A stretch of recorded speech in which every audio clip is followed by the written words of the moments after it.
Good afternoon, everyone. Hi, how's it going? Thank you for coming to our session.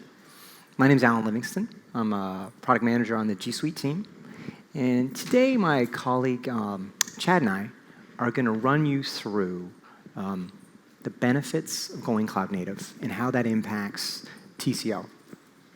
So now, TCO is a relatively heavy subject.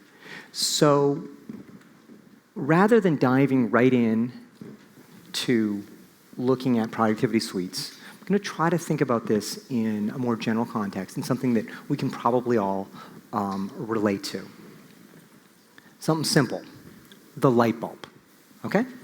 So we all understand the light bulb, and so we're looking at a nice, let's say 100-watt incandescent light bulb here.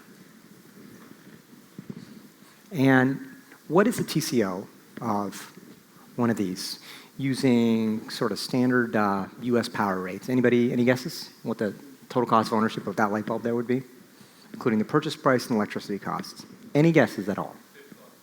Not bad. $32. 50 bucks was a guess, and $32. In some markets, that would be correct. So you got $32 there for one of these guys. And that's kind of a lot.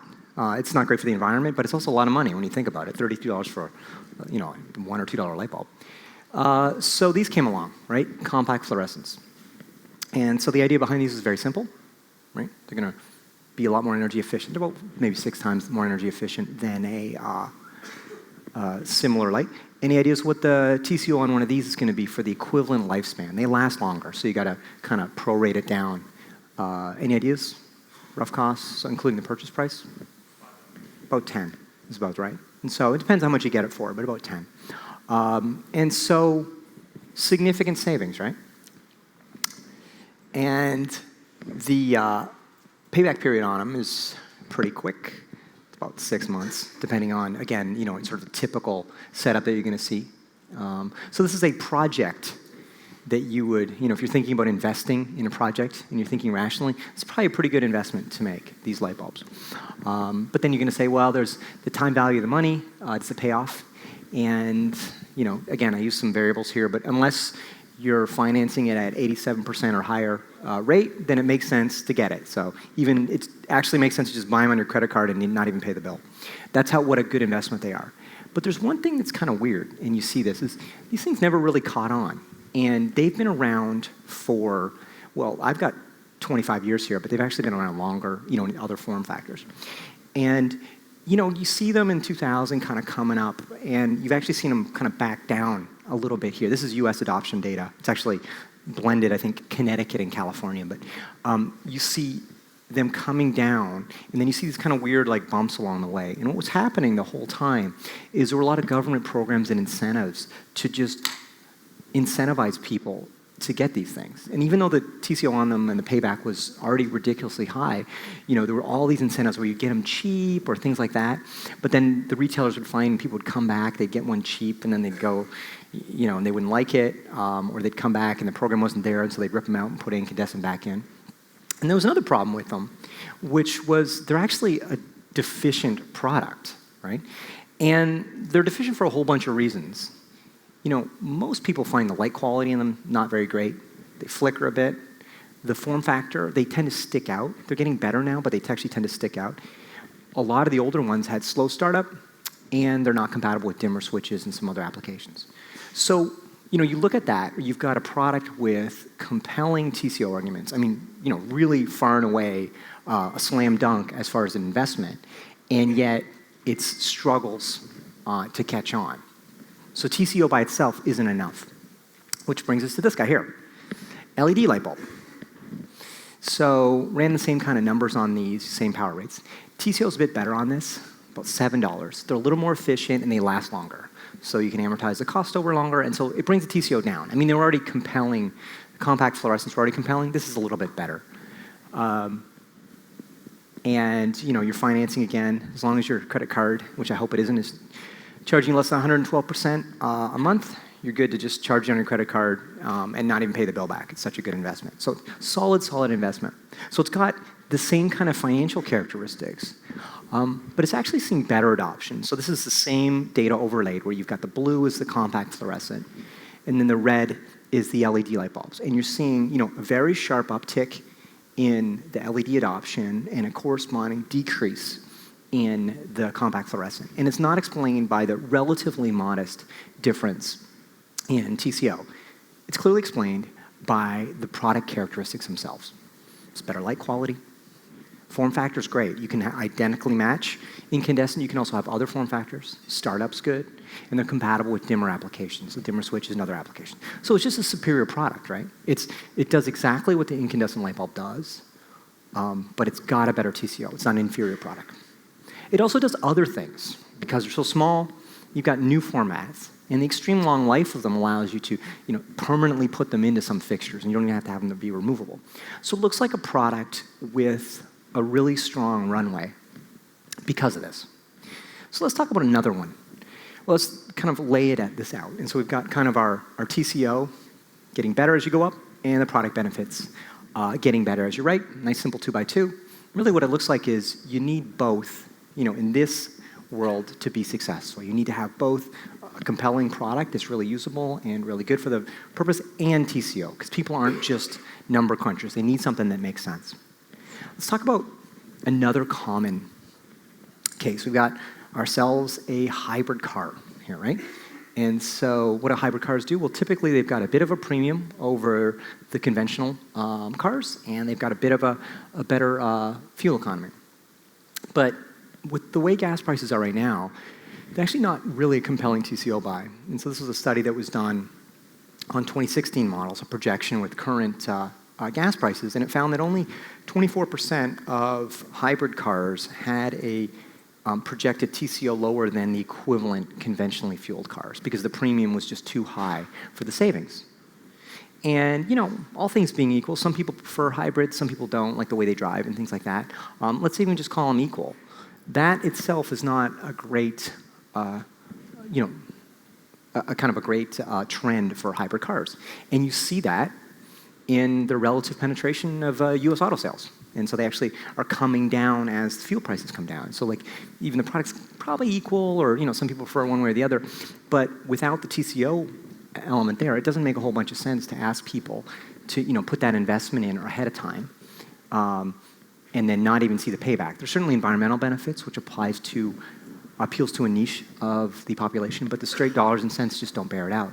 And so it would seem like if hybrid cars don't get their kind of characteristics fixed up, that they don't have a great setup.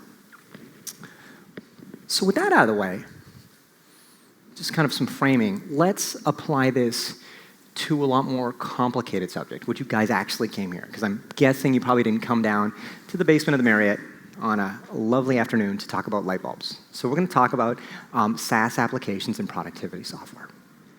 And so just like light bulbs, we've got to consider more than just the cost when we're looking at this. We've also got to look at the product benefits, the fit, and also what kind of new possibilities it opens up, the product, just like we saw with the LED light bulbs. And so when we're thinking about the G Suite, we're thinking about three primary areas here. There's the productivity enhancements, there's cost reductions, and then there's replacement savings that you're going to get. And so with that, I'm going to ask my colleague Chad to come up and run us in a little more detail through the way that we see the G Suite delivering productivity benefits that really help the bottom line.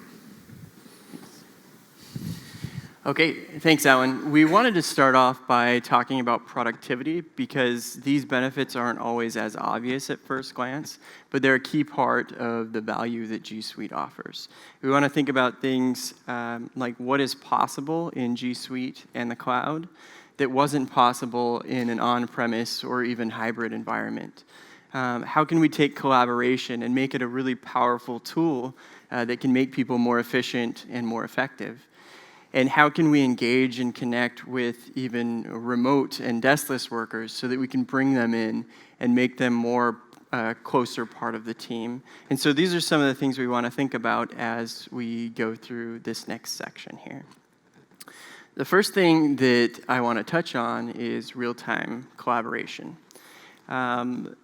Forrester recently did a study that showed that when multiple editors can work on the same document, slide, or sheet at the same time, it actually reduces the amount of time it takes to create that content by 20%. This translates into about 15 minutes to 2 hours per employee per week, depending on the type of role they're in or how collaborative that employee tends to be. But beyond just the time savings, they also found that this type of collaboration makes meetings more effective as well. Because since people have been working on the same document together, they've seen how the content has evolved and how they've gotten to where they are. They understand the history of it, and they're also all looking at the same version of it. So when they get to a meeting, they spend a lot less time working to try to get on the same page and trying to make sure everybody's looking at the same thing, and they can dive right into the core part of that meeting and the core purpose of the meeting. So both of those have a huge impact on how effective employees can be.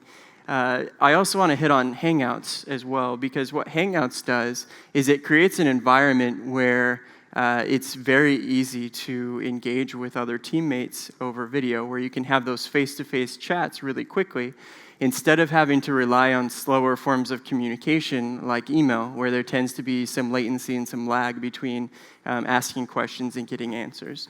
So Hangouts is also a key part of the real-time collaboration within G Suite.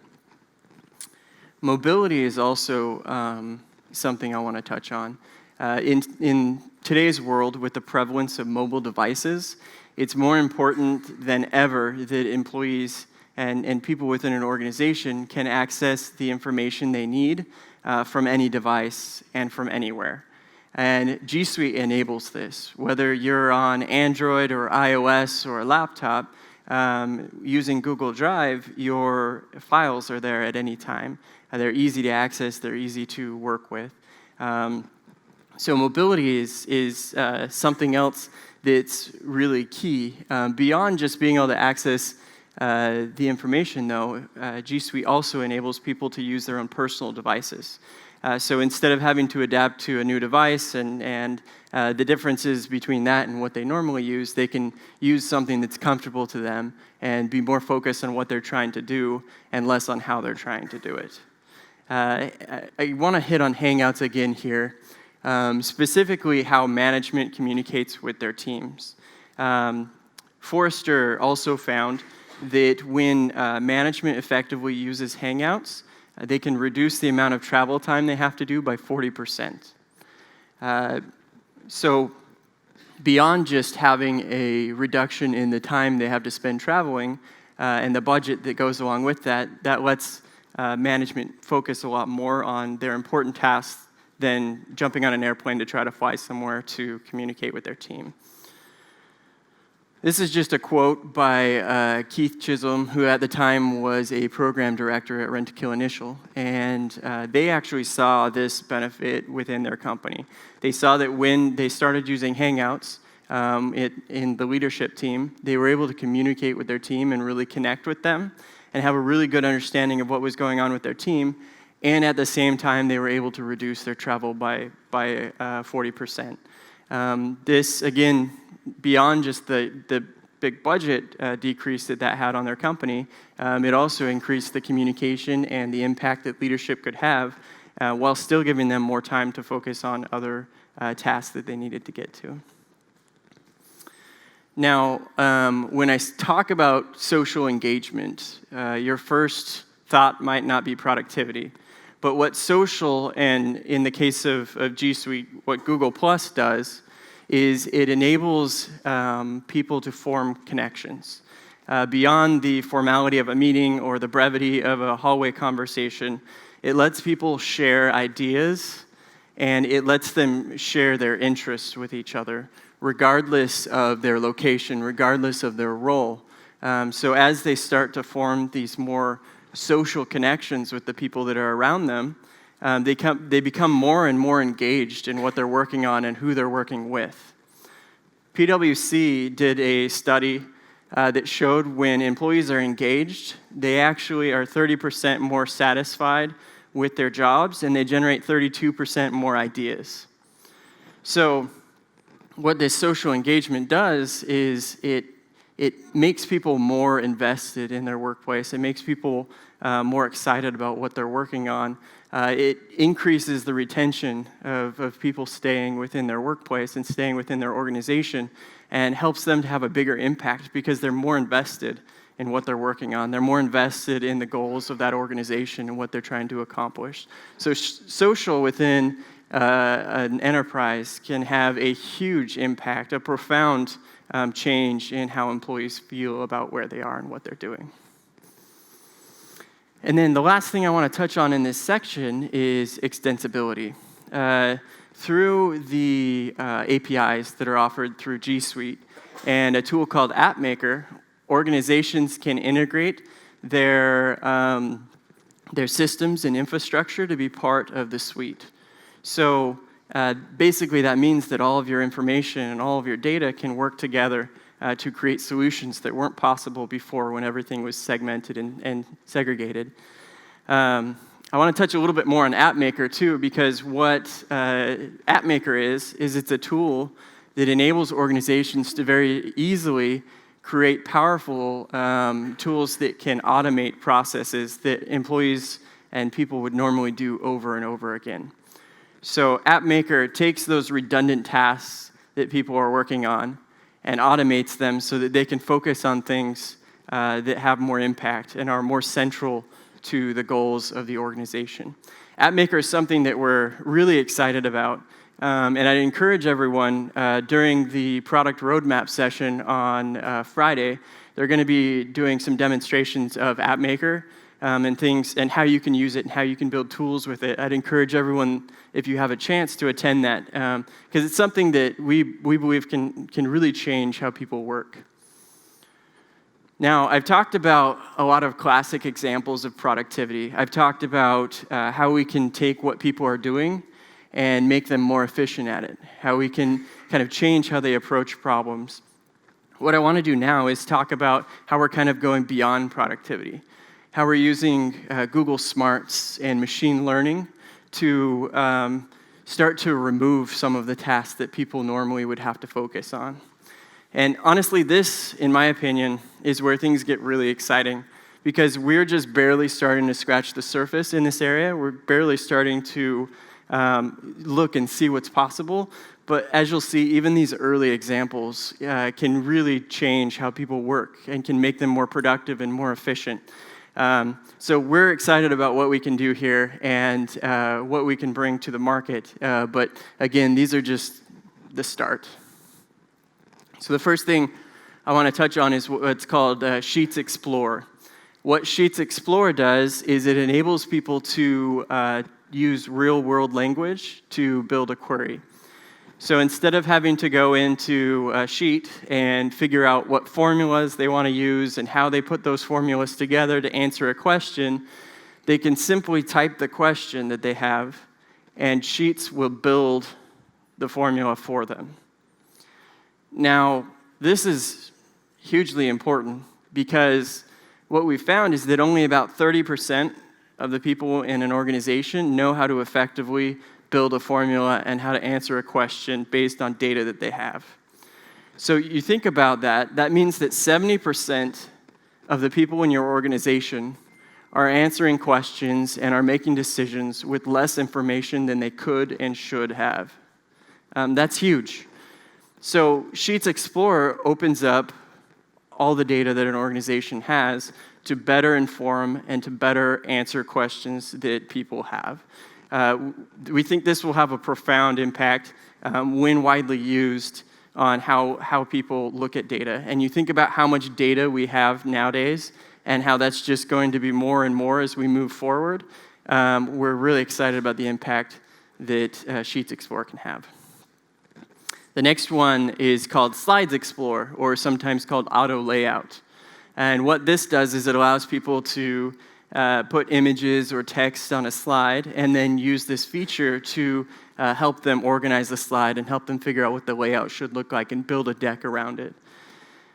What we've seen in measuring this is that when people use Slides Explorer, they create their decks 60% faster than those that don't. So that's a lot of time. When you think about building a deck and how much time you've spent on it, Slides Export helped me with this deck, by the way. But you think about how much time you spend building a deck, and think about saving 60% of that time instead of focusing on how you're going to tell the story, focus on the story you're telling and the content you're putting in and making sure that you have the information that you need to get your point across. It therefore goes into making meetings more effective. It goes into making sure that you're telling the story you should be telling and lets you invest that time into something that's more meaningful to make sure that you're helping other people to understand your point. Another kind of seemingly simple example, within Calendar, there's features that we're doing such as like conflict assistance, automated room booking and scheduling, finding details about rooms so you can understand what different functionality that room might have. Very simple things, but things that used to be kind of a pain point to figure out where you needed to have your meeting and whether there were conflicts and who needed to be there and what time they could be there. So we're taking some of those pain points and removing them, making it much easier to schedule a meeting. And what we've measured is that these small improvements save about 3 minutes every time someone schedules a meeting. So you think about how many meetings you schedule throughout the week or throughout the month, and you take 3 minutes for each time you did that, and you put it back in your pocket to spend on something more important, something that has a greater impact, something that helps you improve. So this, again, a seemingly simple example that just goes to take more of the pain out of doing your job and making sure that you can focus on having an impact. This example is called Smart Reply. What Smart Reply does is it generates simple replies to emails based on the content of the email. So a simple thing, but what we've seen is that within Inbox on mobile, 10% of all replies are done using Smart Reply, which translates into 15 minutes per person per day. Again, something where we're taking time out of what you would normally be typing on your mobile phone to try to respond to an email and making it much more simple. Beyond just the time savings, though, it also enables people to respond more quickly. So when you read an email, I can't think of how many times I've read an email and said, I don't have time to respond to that right now, and then I'll come back to it later. You think if you could just respond very quickly, you'd unblock the people that are waiting for the information that they need to continue forward. So beyond just the 15 minutes per person per day, we're talking about unblocking entire groups of people so that they have the information and context they need to move forward. And then this last example that I want to talk about in this section is actually a really big one. It's called Cloud Search.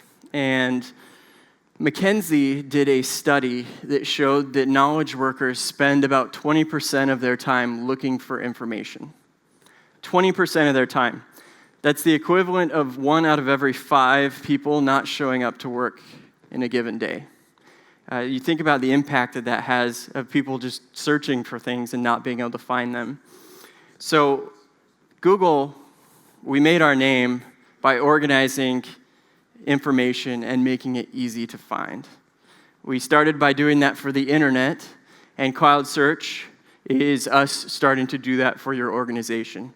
We're taking all that information that you have in different systems in different areas, and we're organizing it, and we're making it easy for people to find. But beyond just search, what we're also doing is suggestions and notifications. So imagine that you're preparing for a meeting, and you can automatically be suggested meeting notes from the previous time you met with the same group. You can be suggested content that was attached to an email or the meeting invite before the meeting was held. You can be suggested different content about things that you were working on that are relevant to the topic of the meeting. So instead of having to go and look for that information to try to prepare for your meeting, it can automatically be there waiting for you and ready, which means you go again to this meeting more prepared. The meeting is more productive because everybody had the information they need beforehand, and you make sure that you accomplish the goal of why you're there. Another important part about the suggestions and notifications is that a lot of times people just don't think to search for information. They don't think about, they don't know what they don't know, you could say. So they might not be thinking that they need to go look for information about this topic, but we could automatically suggest that it might be relevant based on who you're meeting with or why you're going to this meeting. So we're unlocking more information, we're making it easy to find, and we're making sure that you think about it and it's there for you. So I've thrown a ton of numbers at you. Almost every slide had a number on it. So I just wanted to put it all there for you so you could look at it. It's a great picture slide. I see a lot of people taking advantage of that. But I don't want to go through this line by line right now. I just want to touch on a few of these. We talked about how we're taking 20% of a knowledge worker's time, and we're reducing that to a fraction. So instead of searching for 8 hours a week for the information they need, they can simply search for it and find it. Or it can be suggested to them without them even thinking about it. We're taking 70% of the organization that doesn't have access to the data analysis they need, and we're making it available for them. We're informing them and helping them to make better decisions. We're saving 15 minutes per person per day sending email, making it very simple for them to send that off. And by enabling people to work together on documents, we're saving 20% of their time in creating those and helping them to be more prepared and more in sync when they go to that meeting. So productivity really is something that you should think about as you think about total cost. All of these things are things that you're currently spending money on in your organization, and it could be more effective. It could be more productive. You could have that time back. And so we'd encourage you as you think about total costs. And a lot of times when you think about cost, you think about solid numbers that you're saving on servers and infrastructure. But we'd encourage you to also think about productivity, because as Alan talked about, it's not just about the ROI over time of the light bulb. You know, the CFL light bulb did not take off because it wasn't convenient. It didn't help improve the product. And so productivity here is what we want you to think about first. And then I'm going to pass it to Alan so he can talk a little bit more about the costs and replacements that we're offering through G Suite. Thank you, Chad. Yeah, and as Chad said, we wanted to start with productivity because, you know, these numbers here just have the potential to be really transformative to the way that companies operate. And you see that when you see sort of traditionally run companies to fully cloud-native companies, the real difference in productivity. And it helps to explain a lot of situations where people are working a lot and not getting things done. It's because they're spending their time doing these things that are not productive. And the change and the move to the cloud and the increasing prevalence of useful machine learning has the potential to transform the way people work. So we think it's really the most exciting and most compelling element on it. Now I'm going to switch and talk about more sort of traditional TCO elements, which is cost reductions and savings, because they're substantial as well and have historically been the primary element that people looked at for the cloud. So, we talked about, and here's a quote we've got from a customer, and so you've got 15% increase in productivity and a 70% cheaper, okay? And what does that come from? Well, IT savings is a great element, and the average on-premise system has very low utilization. It's really not safe to run your servers at a very high utilization. You've got to keep a lot of spare capacity because you're going to have really spiky demand, right? Everyone's coming online at the same time. Everyone's in at 9 o'clock. No one's there on Sundays. These types of things, right? Or you're going to have other elements. You've got to have that slack in the system. So that's really expensive to maintain, right? It means that, if you're aggressive, 82% of your capacity is idle most of the time, maybe 88%, but it's an awful lot. And it's not just the cost of the hardware, It's the power, it's the space, the maintenance as well. And the cloud architecture is superior in that regard because you can amortize it across, globally. And that takes the spikiness out of it. And it really allows you to more adequately and provision more correctly so that you can provision the amount of capacity you need, not the amount of capacity you might need at one point in time. It also allows IT staff to focus more on the core business, right? If you think about it, running data centers is not the core business of most companies. But if you're on-premise, that needs to be a core capability. You've got to be good at running data centers scalably. And that focus takes away necessarily from the focus on the core business. We heard some examples of that this morning in the keynote, where companies were able to shed that. And I like the Disney quote. They want to tell stories, right? They don't want to run a bunch of servers, and they can focus on that piece. And that freeing the IT staff to focus on actual business problems is really valuable. There's another example we saw from the City of Monterey, 30% IT cost savings just from these kind of elements that I talked about. Security is another big one. And, Google's got over 700 world-class security engineers. And that allows us, you can take those 700 and they're working together to secure everything. But when you're on premise, you don't have 700 engineers. And it's sort of like what Eric Schmidt talked about this today is just it's not a good idea. Don't try to build that. Don't try to go hire 700 world-class security engineers to work full-time on securing your on-premise data. But what it allows, by going to the cloud, companies can save all of that. They can also secure their data more and be more effective.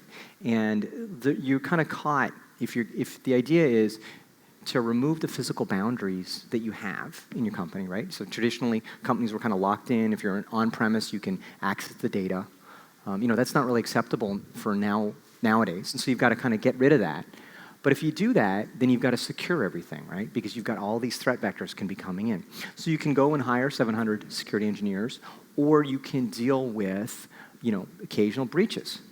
And, data breaches are extremely expensive to companies. The average, for a global company, the average data breach costs between $3.5 and $3.8 million. But obviously, many data breaches that we see are actually more than that. They're an existential threat to the company themselves, right? Losing all of your customer data, things like that, lack of trust, that loss of trust. So this is a really key element here, and it's got sort of, there's sort of the superficial savings you see, and then the other side, the sort of the downside risk that you've got if you don't have adequate security.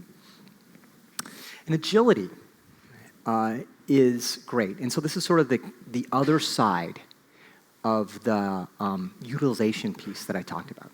In an on-premise world, you need to provision for your expected peak demand. Okay, so whatever peaky time you've got from your workforce, you need to provision that plus a little bit of a buffer.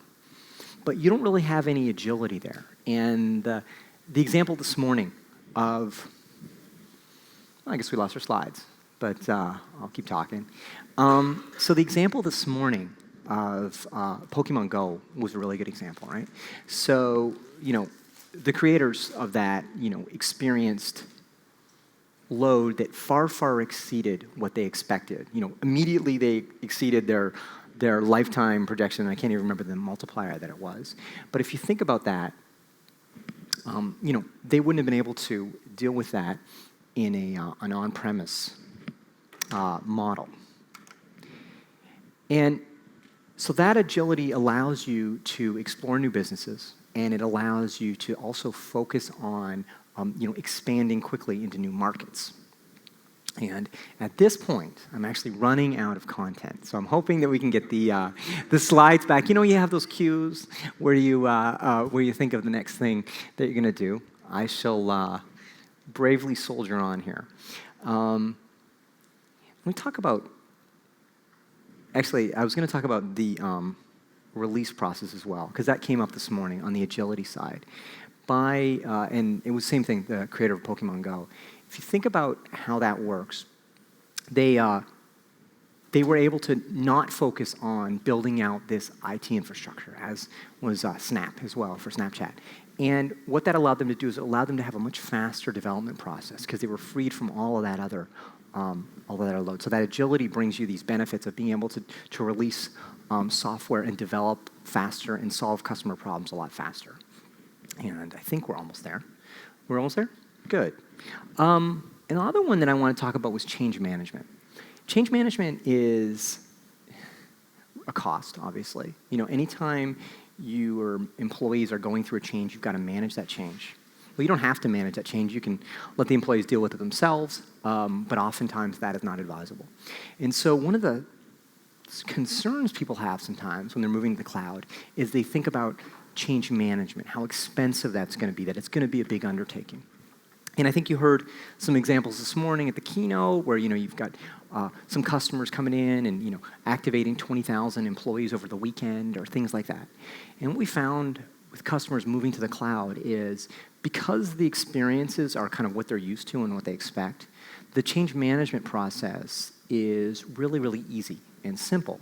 And in fact, the average payback, when we looked at that Forrester study that Chad had talked about, the average payback for a change management program was less than a month. So, I mean, even more ridiculous than the payback that we talked about for the LED light bulbs, that effectively, you know, it's effectively instant payback, right? So it's a very lightweight change management process. You roll people out over the weekend, you go, and then it's really effective. And so that's something that we think is very much plays into the... Here we go. Perfect. Thank you. We're back on track. Almost. Excuse me. Could we, this one? Not quite. Okay. So let's go on and let's talk about replacement savings. And so the other element, and this is the real advantage of moving to a suite versus point solutions, is replacement savings. And over the past couple of years, we've been really extending the G Suite to provide more capabilities that businesses need. And these are real just hard, easy. The math on this is getting easier and easier as we go through.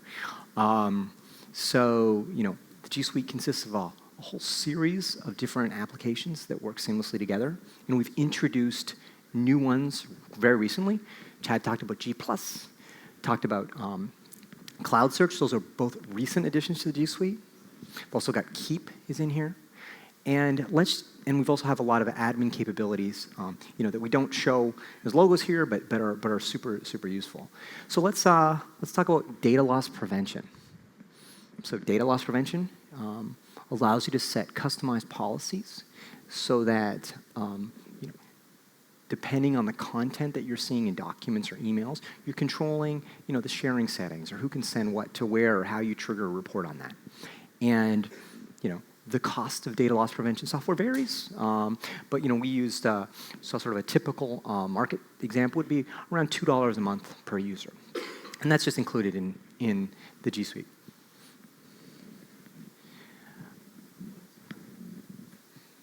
No, we're not. The clicker, no, we're not. So this is, you know, we're getting there.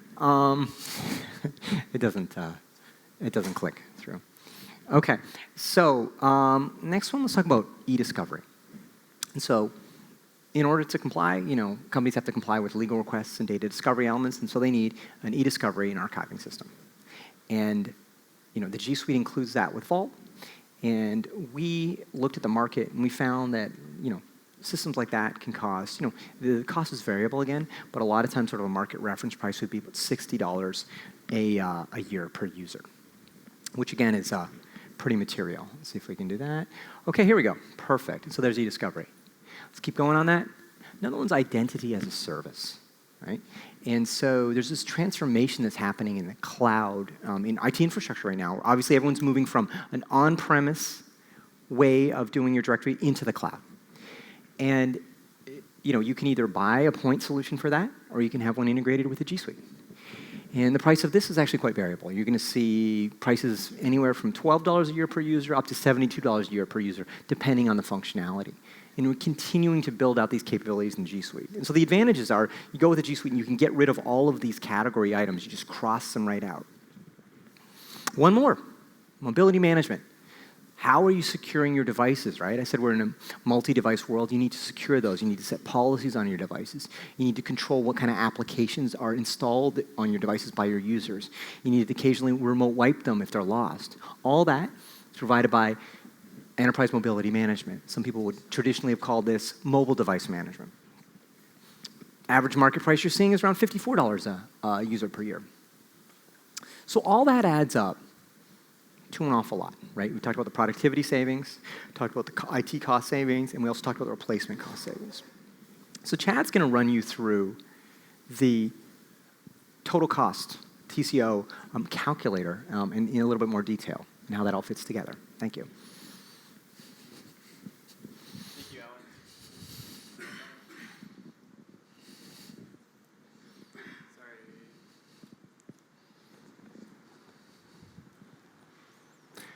Okay, there we go.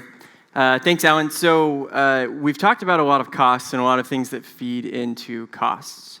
However, total cost of ownership is it varies largely between companies based on where you're coming from, what you're trying to do, and where you want to end up. It's hard sometimes to understand exactly what TCO will look like in your specific organization. And that's why we built a total cost of ownership calculator. What this allows you to do is enter in your company information, details about where you operate, what you're trying to do, how many people you have within your organization. It lets you enter in what you're using right now, and as far as software, hardware, and productivity, so that you can enter in things that are very specific to your company. And then what it does is it generates a picture of what you might be able to expect switching to G Suite.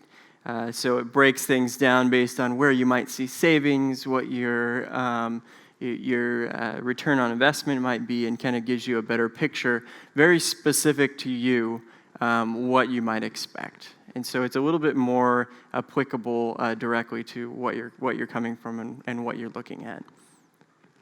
So this is available for you to use. The easiest way to find it is probably just to go to Google and search for G Suite TCO calculator. The first two results that come up will be two different versions of a calculator that you can use. As you can see by the purple, I've clicked on both. But the first version is it relates to the Forrester study that we've referenced several times throughout this presentation, based on some of the results they've found and more to productivity and different elements like that.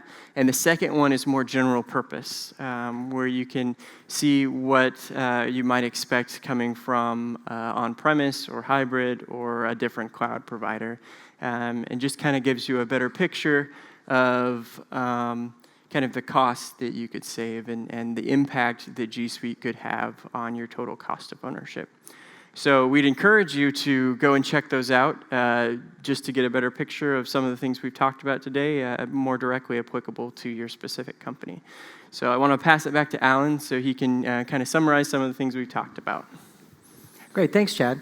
And so just to recap where we're at, we have these three areas that we wanted to focus on TCO: productivity, cost reduction, replacement savings. And we can create a convenient cheat sheet here at the end. So let's run through these. And the productivity benefits we talked about and Chad had talked about in detail. And, you know, in my mind, these feel like the most compelling elements of any cloud strategy, right? You're talking about helping employees and these all add up, right? So you've got 20%, reducing the amount of this 20% that information workers spend finding the correct information, or in some cases, not finding it, because that can be even more expensive. Helping people spend less time sending email, right? And Chad only talked about one element of that. We're doing a whole bunch more on Inbox to even bring that down further. Helping you spend less time scheduling a meeting.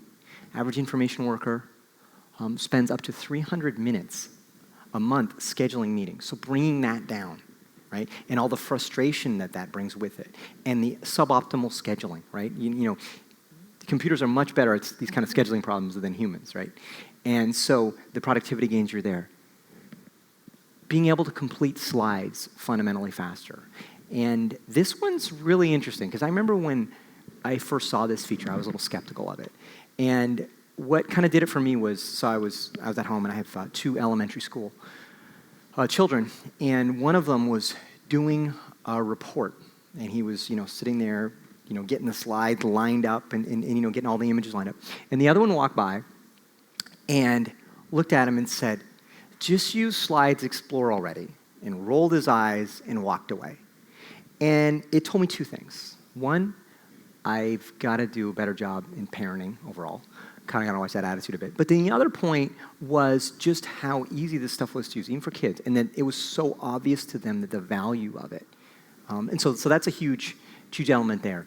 40% reduction in travel costs. I myself actually travel quite a lot less now because of video meetings. I found that the way that you work now versus the way you'd work 5 years ago or 10 years ago changes, and that's really, really effective.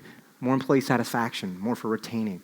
People analyzing data. So you've got more people analyzing data, and the people that already knew how to analyze data can do it much, much faster and can do a better job. Less time creating documents. We didn't even talk about the fact that the documents are better because you're doing real-time co-editing on them, so they're actually higher quality and they're more reflective of the team's output. So huge benefits here on the productivity side. Cost reductions. The utilization factor that is just inherent. There's an inherent difference in a centralized cloud model and a siloed on-premise model. There's really no way to get around that. That's one of the first reasons that sort of cloud caught on, and it's obvious. You just kind of can't change the math. Taking a bunch of spiky loads and averaging them together, you get a flatter load that allows you to have better utilization of resources. Being able to specialize, right? Like it's kind of strange that we've ever got to this model where it was expected that every company had to become an expert in running a data center. That seems like an odd thing, right? Like every company isn't an expert in every other field. Like why would they have to be an expert in running a data center? It's a very specific niche task. And there's not really much reason for a manufacturing company to be an expert in running a data center. And so you can specialize, and your IT staff can focus on solving problems that are relevant to your industry. Security, talked about it. The threat and the importance of security is going up all the time. You can look at all of the recent data breaches that are in the news. Everyone knows that's just the tip of the iceberg, right? It's happening more and more, and this is an existential threat to companies. And so they've got to make sure that you're staying ahead of these ever-increasing and ever more sophisticated security threats. And then, of course, agility. The one thing, again, from the keynote this morning that really struck me was a stat that Diane gave about how the average age of companies now is significantly less than the average age of companies, 20 years ago, 40 years ago. And you see that. You see whole industries being turned over and the players changing. And so you've got to be agile. You've got to be able to adapt to those changes. And so, again, you can see them as cost savings, but they're also just fundamental to being successful in business. And then the last piece, this is a little more straightforward, the math, just flat out replacement, right? Replacing point solutions with a suite. It's more efficient. It seems to be the way that the industry is going. And in the G Suite, we're firm believers in that. We obviously support all of these categories inherent in the product, and we partner with best-in-class people elsewhere. But for a lot of people, an integrated package is going to work really well. And so, with that, I wanted to wrap up and say thanks everyone for coming.